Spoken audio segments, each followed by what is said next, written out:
Mobile سب سے بڑا ذریعہ ہے بربادی کا۔ بچیوں کے ہاتھ میں موبائل، گھر کے اندر اور گھر سے باہر، یہ ان بچیوں کی بربادی کا سب سے بڑا ذریعہ ہے۔ ایسے واقعات ہوتے ہیں لڑکوں میں، لڑکیوں میں، جو برائیاں پھیل رہی ہیں، اگر ان کے ہاتھ کو نہیں پکڑیں گے تو ایک دو نسلوں کے بعد آپ کی ان آبادیوں کے اندر ٹوپی پہننے والے اور مسجدوں کو آباد کرنے والے لوگ نہیں ملیں گے، خدا نخواستہ۔ پہلے بھی بتاتے ہیں کہ لوگوں کے اندر جوا، سٹا، شراب، بدکاری پہلے سے بہت زیادہ ہے، اور یہ چیز آپ کی بھی عفت و پاک دامنی کے اوپر پھٹا لگائے گی۔ دنیا کے اندر آج وہ طبقے ابھر رہے ہیں، طاقتور بن رہے ہیں، جن کا مقصد یہ بنا ہوا ہے کہ وہ مسلمان بچیوں کو آوارہ گردی کا شکار بنائے۔ ناچاقی اور مسائل کے پیدا ہونے پر تو بجائے اس کے کہ وہ کورٹ میں جائیں، محکمہ شرعی کے کام کرنے والے لوگوں کے سامنے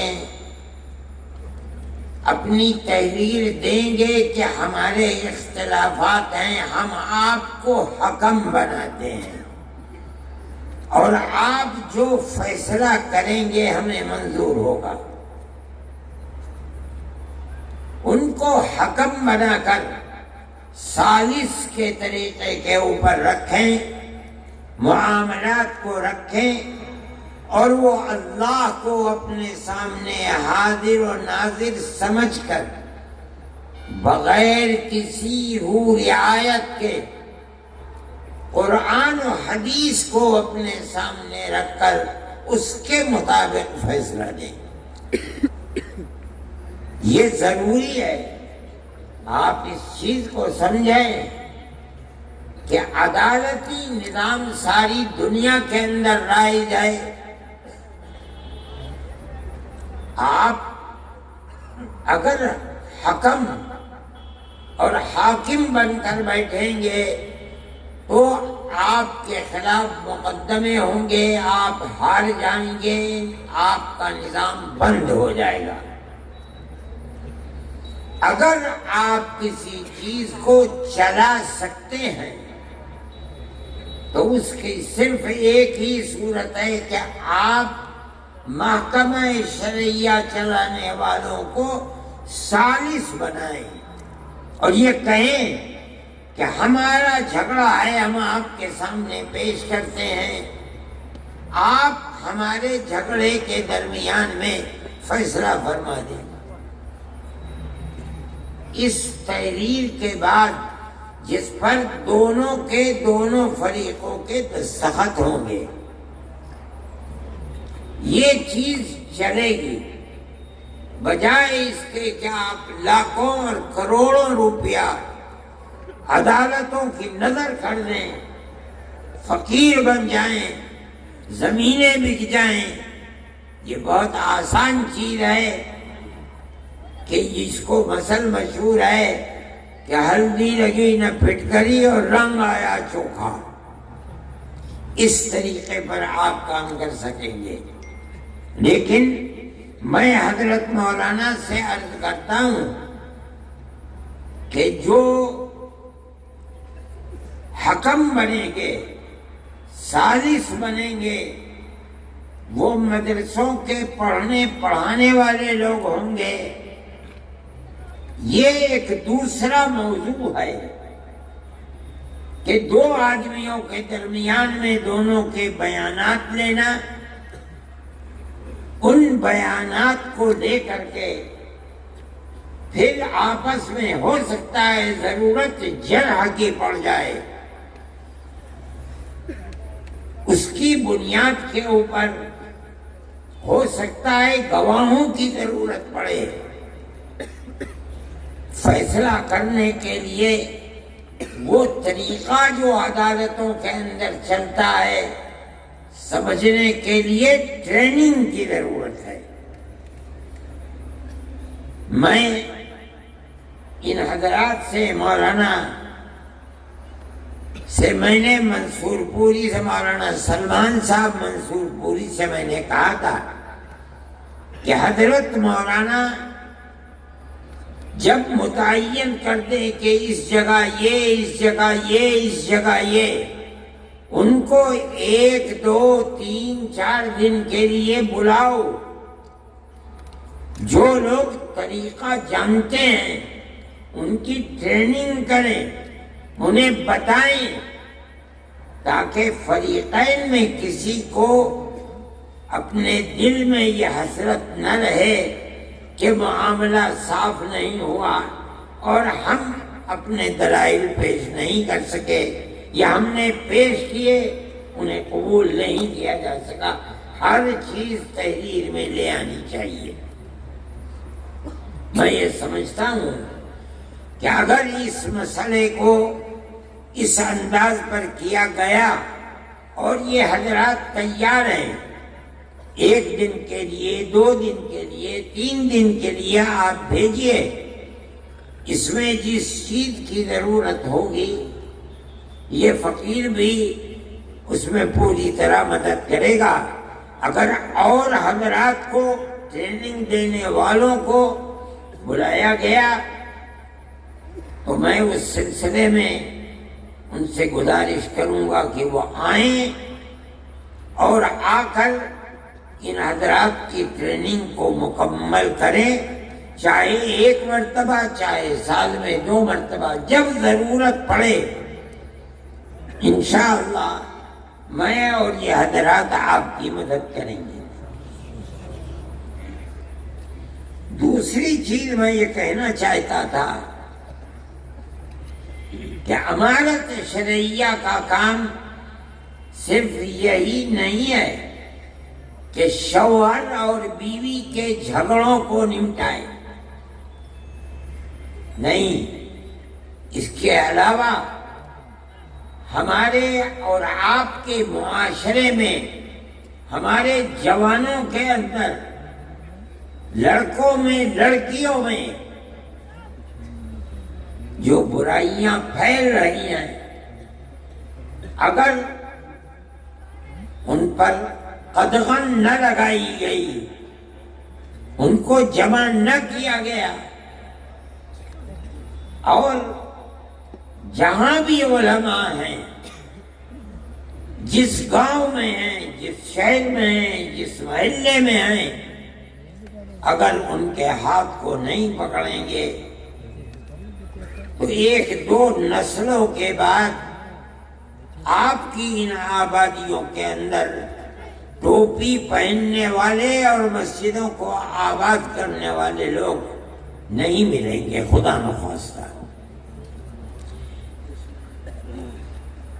امانت شرعیہ کے ساتھ بہت علماء جڑے ہوئے ہیں، پڑھائیے بھی، اس کے ساتھ ساتھ طلباء پر نظر بھی رکھیے، ان کی تربیت بھی کیجیے، مطالعہ بھی کیجیے، اس کے ساتھ ساتھ ہر جوان کو دیکھ بھال کر کے اس کے ہاتھ کو پکڑنا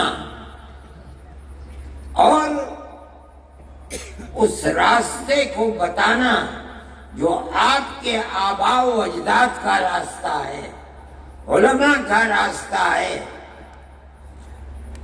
اللہ کے نبی کا بتایا ہوا راستہ ہے، اس راستے پر لے کے چلیں۔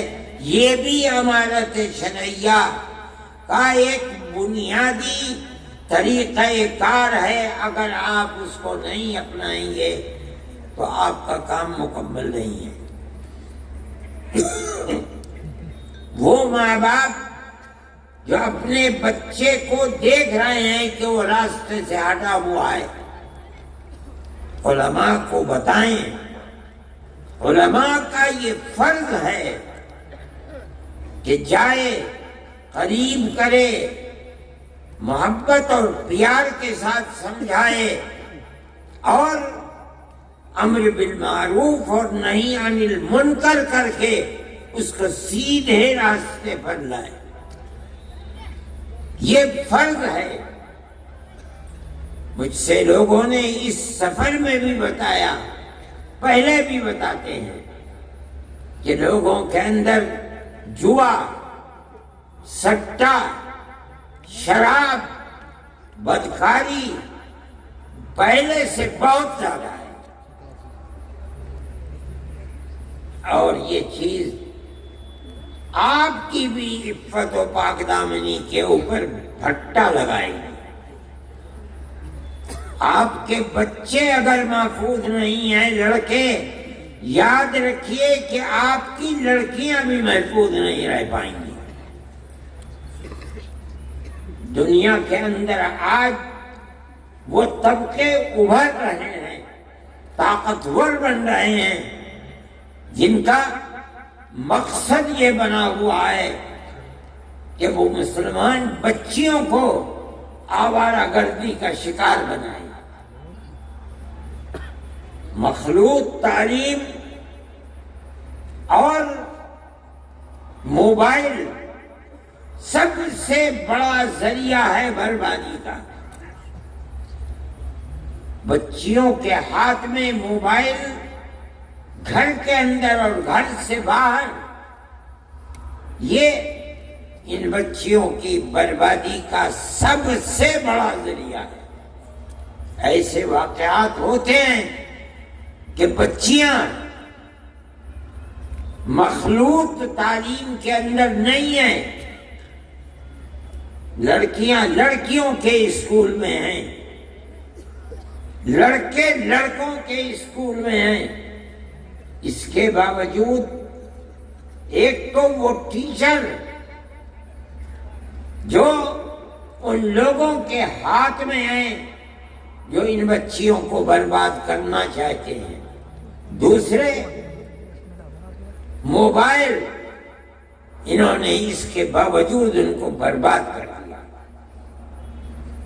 میں آپ سے کہتا ہوں، ابھی مظفر نگر کے اندر مسئلہ ہوا، پولیس نے ایک ہوٹل کے اوپر جا کر چھاپا مارا، 50 لڑکے اور 50 لڑکیاں پکڑی گئیں۔ جب پردہ اٹھا ان کے اوپر سے تو تقریباً 36 یا 36 سے زائد لڑکیاں مسلمان بچیاں تھیں۔ یہ بچیاں، حیرت کی بات یہ ہے کہ اس اسکول کی پڑھنے والی تھیں جو اسکول صرف بچیوں کے لیے ہے۔ سوال پیدا ہوتا ہے کہ ان لڑکوں سے جو مسلمان لڑکے نہیں تھے، ان کا تعلق کیسے پیدا ہوا؟ اس کی دو ہی چیزیں ہیں کہ جو ٹیچر ہیں وہ مسلمان نہیں ہیں، حالانکہ عورتیں ہیں۔ دوسری چیز موبائل، اس نے تباہ کر کے رکھ دیا۔ اب ان ماں باپ کا کیا حال ہے؟ جمعیت علماء کے لوگ وہاں گئے، ہاتھ جوڑ کر کھڑے ہو گئے کہ ہم کچھ نہیں کریں گے، ہماری یہ ٹوپی تمہارے پیروں میں ہے، ہمیں برباد مت کرو۔ ان لوگوں نے مجھ سے کہا، میں نے کہا چھوڑ دو۔ جنہیں خود اپنی بربادی کے اوپر رونا آتا ہے اور انہوں نے اپنی بچیوں کے ہاتھ کو چھوڑ دیا اور یہ سمجھتے ہیں کہ موبائل اور اسکول میں پڑھنا انہیں نقصان نہیں پہنچائے گا۔ میں آپ سے کہہ رہا ہوں کہ آپ اگر اس پر قدغن اور روک نہیں لگائیں گے تو آپ اپنی بچیوں کی عفت و پاک دامنی کی حفاظت نہیں کر سکتے۔ حضرت امیر شریعت صاحب میرے پاس بیٹھے ہوئے ہیں، میں یہ کہنا چاہتا ہوں، اور بہت علماء ہیں، اس کے لیے پروگرام بناؤ، اپنی قوم کو راہ راست پر کس طرح لایا جا سکتا ہے، اپنی زندگی کو کھپا دو، لگا دو۔ اگر اس کے اندر کوتاہی ہوگی تو آنے والے 50 سال کے اندر کتنی بربادی ہوگی، آج آپ اس کا تصور نہیں کر سکتے۔ ایسے لوگ ہیں ملک کے اندر جن کا پروگرام یہی ہے کہ مسلمانوں کے گھروں کے اندر عفت و پاک دامنی کا جنازہ نکالا جائے، اور وہ اس کے اوپر لگے ہوئے ہیں۔ میں خواہ اس چیز کو، یہ مجمع، یہ جلسہ وہ سننے کے لیے نہیں ہے، میں یہ کہتا ہوں، ماں باپ سے بھی کہتا ہوں، علماء سے بھی کہتا ہوں، امارت شرعیہ کے ذمہ داروں سے بھی کہتا ہوں کہ خدا کے لیے قوم کی فکر کرو۔ صرف اتنی بات کافی نہیں ہے، صحیح ہے، جمعیت علماء کا پروگرام ہے کہ آپ وہ اسکول جن میں 5ویں کلاس کے بعد مخلوط تعلیم ہے، آپ مخلوط ملی جلی لڑکے اور لڑکیوں کی تعلیم کو بند کریں۔ خدا نے جن کو طاقت دی ہے، 10 20 25 50 آدمی مل کر تھوڑی سی زمین دے کر بچیوں کے لیے الگ اسکول، بچوں کے لیے الگ اسکول بناؤ۔ کوشش کرو کہ بچیوں کی اسکول کے اندر پڑھانے والی مسلمان ٹیچر مہیا ہو۔ ان اسکولوں کے اندر عورتوں کی جماعتیں بھیجو، ان بچیوں کی تربیت کریں، ان کے ہاتھ میں موبائل نہ دو تاکہ ان کے خیالات پراگندہ نہ ہو۔ اپنی آنے والی نسل کی حفاظت کے لیے یہ ضروری ہے، ضروری ہے، ضروری ہے، ورنہ ہم اپنے جس ملک میں رہتے ہیں جہاں سیاست ہندو مسلم اکثریت اور اقلیت کی نفرت کے اوپر ٹکی ہوئی ہے، وہ آپ کی اور آپ کی بچیوں کی عفت و پاک دامنی کو زندہ نہیں رہنے دینا چاہتے۔ یہ آپ کی ذمہ داری ہے کہ آپ اپنی آنے والی نسل کو العیاذ باللہ ارتداد سے بچائیں اور انہیں مسلمان چھوڑ کر مریں۔ اس کی کوشش کیجئے کہ وہ بھی جب وقت آئے تو مسلمان رہتے ہوئے مرے۔ یہ ہماری ذمہ داری ہے۔ قوا انفسکم واہلیکم نارا، اپنے آپ کو بھی جہنم کی آگ سے بچاؤ، اپنی آل اولاد اہل خانہ کو بھی جہنم کی آگ سے بچاؤ۔ یہ جبھی ہوگا جب ماں باپ، بہن بھائی، بڑے اور چھوٹے اس نقطۂ نظر میں سب متفق ہوں کہ ہمیں اپنے گھر در، اولاد، بیوی، بچے، بچیوں سب کو جس طرح ہم مسلمان ہیں انہیں بھی مسلمان ہی بنا کر دنیا سے جانا ہے.